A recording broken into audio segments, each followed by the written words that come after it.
जी से विमुख हैं और उसकी धर्म में प्रीति नहीं है, वे लोग सो प्रेम भी वहां नहीं जा सकते।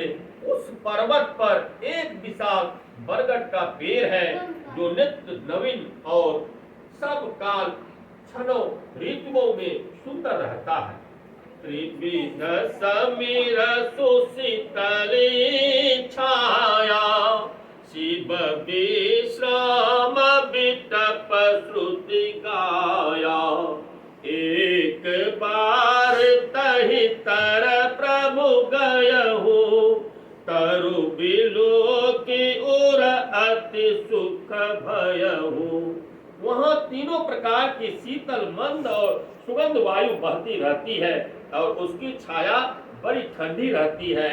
वह शिव जी के विश्राम करने का वृक्ष है जिसे वेदों ने गाया है।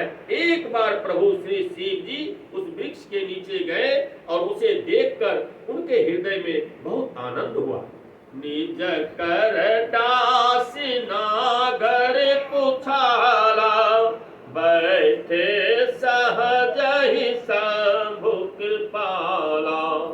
कुंद इंदु दर घोर शरीरा, भुज प्रलंब परिधन मुनि चीरा।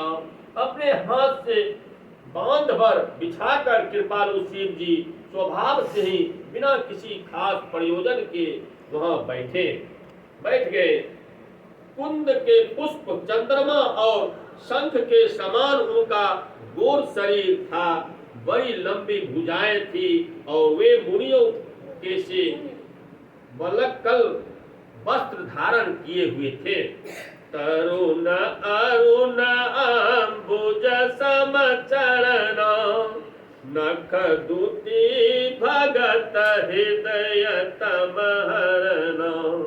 भुजग भूति भूषण त्रिपुरारे, आनन हो शरद चंद बिहारी। उनके चरण नए पूर्ण रूप से खिले हुए लाल कमल के समान थे। नखों की ज्योति भक्तों की हृदय का अंधकार हरने वाली थी।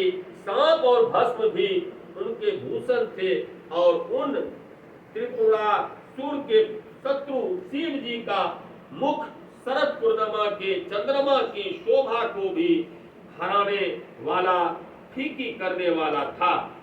जटा मुकुट सुर सरित सिर, लोचन नीलमि विशाल। नीलकंठ लावनि निधि, सोह बाल विधुभाल। उनके सिर पर जटाओं का मुकुट और गंगा जी शोभायान थी। कमल के समान बड़े बड़े नेत्र थे। उनका नीलकंठ था और वे सुंदरता के भंडार थे। उनके मस्तक पर द्वितीय का चंद्रमा शोभित था। श्री सद्गुरु महाराज की